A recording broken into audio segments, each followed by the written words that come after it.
안녕하십니까. 2021년 연말기도주일 오신 걸 환영합니다. 오늘은 화요일 창조주를 경배하라 첫째 천사의 기별에 담긴 영원한 복음. 첫째 천사가 선포한 하늘의 기별은 온 세상에 울려 퍼지며 모든 사람에게 창조주를 두려워하고 그에게 영광을 돌리고 그를 경배하라고 긴급하게 호소합니다. 예배는 우리를 우주적 쟁투의 핵심으로 이끌며 타락한 그룹 천사가 아니라 창조주를 경배하도록 촉구합니다. 타락한 마귀는 피조물에 대한 하나님의 고난을 빼앗기로 작정했습니다. 대쟁투에서 예배는 최종적인 시험대입니다. 예배는 어린 양에 대한 충성의 표. 요한계시록 14장 7절에서 경배하다로 번역된 헬라어 동사 프로스쿠네오는 문자적으로 절하다, 엎드리다 라는 뜻입니다. 인간에게 적용될 때는 경의를 표하는 행동을 나타냅니다.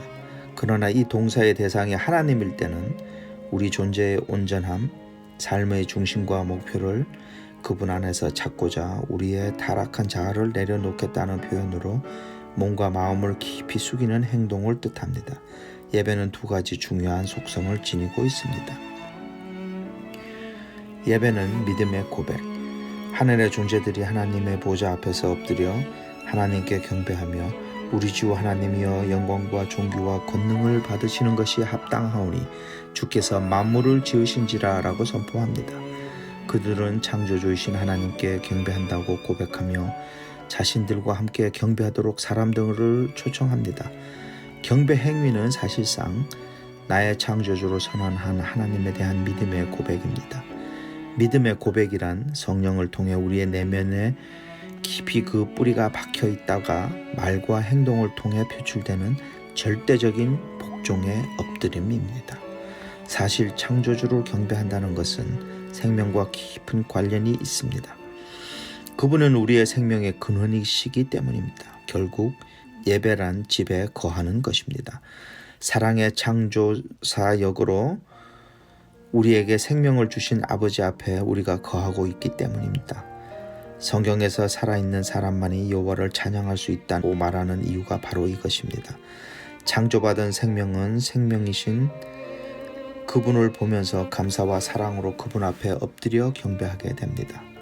요한은 또한 하늘의 존재들이 어린 양 앞에 엎드려 경배하며 어린 양이 합당하시도다.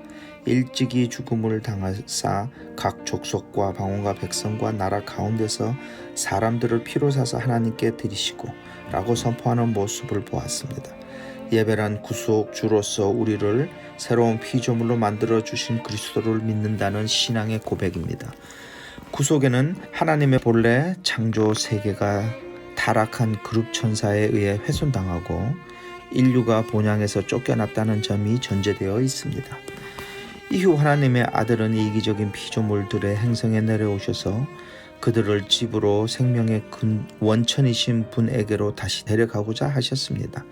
이렇다가 그리스도의 구원 사역으로 다시 회복된 생명은 감사의 예배로 그분 앞에 우리의 타락한 자아를 굽히며 그분은 우리의 구속주시라고 우주 앞에서 고백합니다. 충성의 고백. 예배는 창조주이자 구속주이신 하나님께 충성을 고백하는 것입니다. 우리는 우주적 쟁투에서 하나님의 편에 서는 것이며 결과적으로 악의 세력에 대항하는 행위입니다. 다니엘과 그의 세 친구처럼 어린 영을 따르는 자들은 용 때문에 움츠러들지 않습니다. 피조물은 그 스스로 생명을 소유할 수 없으므로 어떤 작은 생명이라도 스스로 자신의 생명을 보존할 수 없습니다. 그러므로 타락한 그룹 천사에 대한 충성의 표현으로 그를 경배하는 것은 곧 죽음을 선택하는 것입니다. 하나님의 충성스러운 백성은 성도들의 인내와 하나님의 계명과 예수에 대한 그들의 믿음을 지키는 자들입니다. 하나님을 창조주와 구속주로 경배한다는 것은 삶에서 하나님의 계명에 순종하고 구속주이신 그리스도에 대한 믿음을 지키는 일을 인내함으로 보여주는 것입니다. 요한계시록에 언급된 계명은 우선적으로 십계명입니다.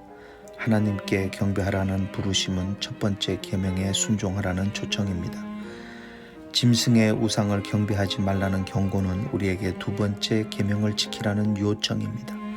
그리고 하나님의 이름을 모독하는 짐승을 정죄한다는 것은 세 번째 계명에 순종한다는 의미입니다.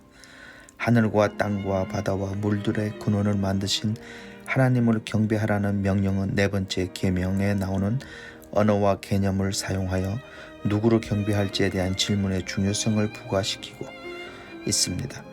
만일 인류가 오늘날까지 안식일을 지켜왔을 것 같으면 그들의 생각과 애정이 창조주께 집중되어 주님께서는 존경과 예배의 대상이 되셨을 것이며 우상 숭배자, 무신론자, 회의론자가 결코 생겨나지 않았을 것입니다.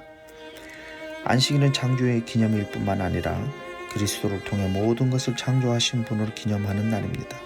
따라서 이 기념일을 용이 영원히 없애버리려고 하는 것은 당연한 것입니다. 이것은 어떻게 안식일 문제가 온 세상이 다 가담하게 될 대쟁투의 핵심 쟁점이 될 것인지를 설명해 줍니다. 오늘날 안식일 계명을 거부하는 이유는 최소한 두 가지 기본 형태로 나타납니다.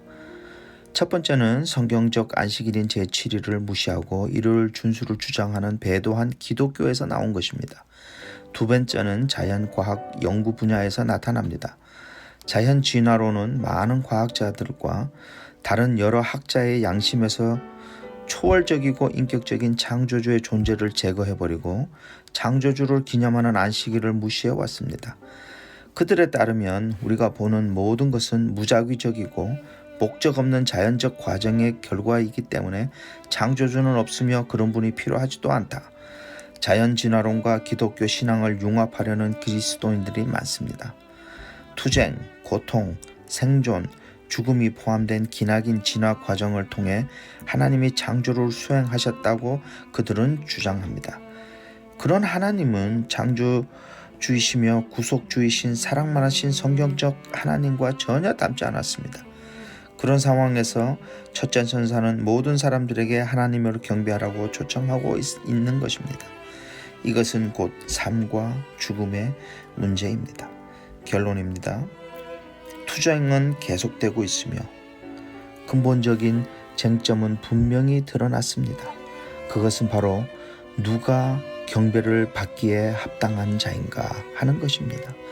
그리스도를 통해 모든 것을 창조하시고 어린 양으로 우리를 구속하신 하나님만이 경배를 받으시기에 합당하십니다. 생명의 원천이신 그분만이 생명을 창조하시며 또한 구속을 통해 재창조하실 수 있습니다. 우리가 하나님과 어린 양에 엎드려 경배할 때 진정으로 고백해야 하는 것이 바로 이것입니다. 오늘 함께 묵상을 위한 질문들은 1번 오늘 낭독문에 나와 있는 경배라는 행위란 본질적으로 믿음의 고백이다 라는 구절을 생각해 보십시오. 우리의 예배에 대해 무엇을 시사하고 있습니까? 2번 왜 예배와 창조의 연관성을 깨달아야만 하나요? 3번 진화론을 믿는 주변 사람들에게 어떻게 하면 창의적이고 흥미롭게 첫째 천사의 기별을 전할 수 있을까요? 오늘 함께 드릴 기도의 제목은 1번 한 해를 돌아보면서 지키지 못한 약속이 있다면 어떻게 지킬 수 있는지를 확인해보고 은혜를 간구하며 지킬 수 있도록 해주시기를 간구합니다. 2번 교회의 성도들의 마음이 하나가 되게 하시고 서로에 대한 감정들이 있다면 풀고 해결할 수 있도록 하시며 먼저 용기를 낼 수 있도록 도와주시옵소서. 3번 오직 우리를 지으신 창조주를 경배하는 것이 무엇인지를 분명하게 깨닫게 하시고 거룩하신 은혜가 함께 하심을 예배와 경배 드림으로 경험하게 하여 주시옵소서. 각자 있는 곳에서 가까운 분들과 함께 기도 드리는 시간을 가지고 마치겠습니다. 감사합니다.